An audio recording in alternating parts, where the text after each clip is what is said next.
Selamat datang, semuanya. Hari ini kita akan membahas cara menjadi pribadi yang tenang dalam menghadapi orang-orang toksik dengan menggunakan teori Stoikisme. Stoikisme adalah filosofi kuno dari Yunani dan Roma yang dapat membantu kita mengelola emosi dan menjaga ketenangan, terutama saat berhadapan dengan situasi sulit dan orang-orang yang merusak. Mari kita mulai.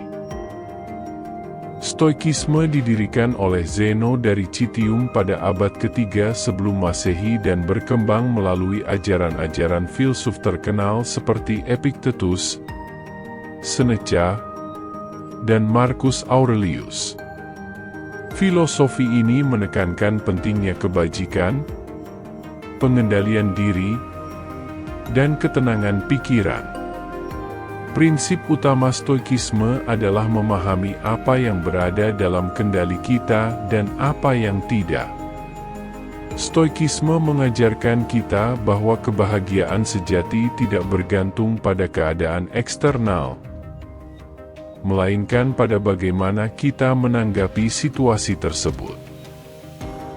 Ini sangat relevan ketika kita berhadapan dengan orang-orang toksik yang bisa membuat hidup kita lebih menantang. Sebelum kita membahas cara menghadapi orang-orang toksik, penting untuk mengidentifikasi siapa mereka.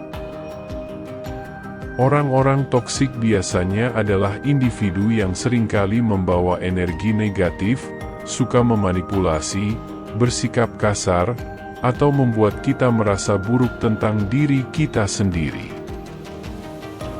Mereka bisa berasal dari berbagai latar belakang, rekan kerja, teman, bahkan anggota keluarga. Menghadapi orang-orang seperti ini memang sulit, tetapi dengan pendekatan stoik, kita bisa belajar untuk tetap tenang dan tidak terbawa emosi. Prinsip kontrol dalam Stoikisme. Prinsip pertama yang perlu kita terapkan adalah kontrol. Epictetus mengajarkan bahwa kita harus fokus pada hal-hal yang berada di bawah kendali kita, yaitu pikiran, sikap, dan tindakan kita sendiri. Kita tidak bisa mengendalikan perilaku orang lain, tetapi kita bisa mengendalikan bagaimana kita merespons mereka. Sadari batasan kendali Anda. Ketika seseorang bersikap toksik, ingatkan diri sendiri bahwa Anda tidak bisa mengubah perilaku mereka. Anda hanya bisa mengendalikan respons Anda. Latih kesabaran dan ketahanan emosi. Ambil napas dalam-dalam dan coba untuk tidak bereaksi secara emosional. Berlatih meditasi atau teknik pernapasan dapat membantu mengendalikan respons Anda. Berikan waktu untuk merenung. Sebelum merespons, beri diri Anda waktu untuk merenung dan memikirkan respons terbaik yang tidak akan memperburuk situasi. Prinsip kedua adalah perspektif. Marcus Aurelius mengajarkan kita untuk melihat situasi dari sudut pandang yang lebih luas dan memahami bahwa semua yang terjadi adalah bagian dari perjalanan hidup kita. Perluas perspektif Anda. Ketika menghadapi orang toksik, pikirkan tentang bagaimana interaksi ini akan terlihat dalam jangka panjang. Apakah ini benar-benar masalah besar atau hanya gangguan sementara? Renungkan kebesaran alam semesta, mengingat bahwa kita adalah bagian kecil dari alam semesta yang luas, dapat membantu mengurangi stres dan membuat kita merasa lebih tenang. Jangan ambil secara pribadi, sadarilah bahwa perilaku toksik seringkali mencerminkan masalah atau ketidakbahagiaan orang tersebut, bukan kekurangan Anda. Prinsip kebajikan dalam Stoikisme. Prinsip ketiga adalah kebajikan.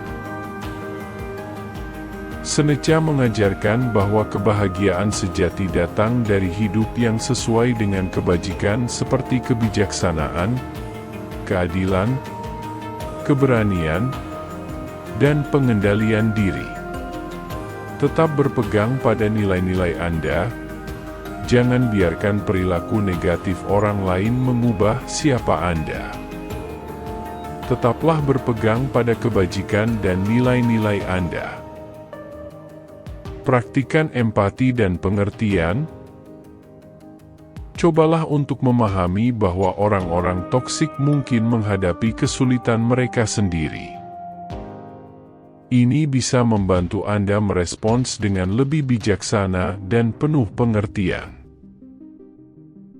Jaga pengendalian diri. Hindari balas dendam atau merespons dengan kemarahan. Tindakan yang dilakukan dengan tenang dan penuh pengendalian akan lebih efektif dan menunjukkan kedewasaan emosional Anda. Menghadapi orang-orang toksik dengan tenang membutuhkan pemahaman dan penerapan prinsip-prinsip stoikisme. Dengan fokus pada kontrol, memperluas perspektif, dan berpegang pada kebajikan, kita bisa menjaga ketenangan dan keseimbangan emosi kita. Ingatlah bahwa Anda tidak bisa mengendalikan orang lain, tetapi Anda bisa mengendalikan bagaimana Anda merespons mereka. Stoikisme bukan hanya filosofi kuno, tetapi juga panduan hidup yang sangat relevan untuk era modern. Dengan menerapkan prinsip-prinsipnya, kita dapat menavigasi kehidupan dengan lebih tenang, bijaksana, dan bahagia. Mari kita ambil hikmah dari stoikisme dan terapkan dalam kehidupan kita sehari-hari. Tetaplah berpegang pada nilai-nilai Anda dan hadapi setiap situasi dengan ketenangan dan kebijaksanaan. Semoga apa yang kita bahas bisa menjadi cahaya yang menerangi lorong-lorong pemikiran Anda. Ingatlah, setiap langkah kecil yang kita ambil adalah bagian dari perjalanan besar menuju versi diri Anda yang lebih baik. Teruslah berjalan, teruslah belajar, dan jangan lupa untuk menyebarkan kebaikan di setiap kesempatan. Terima kasih telah menonton, dan semoga kita semua bisa menerapkan kebijaksanaan stoik dalam menghadapi situasi sulit. Sampai jumpa di video selanjutnya.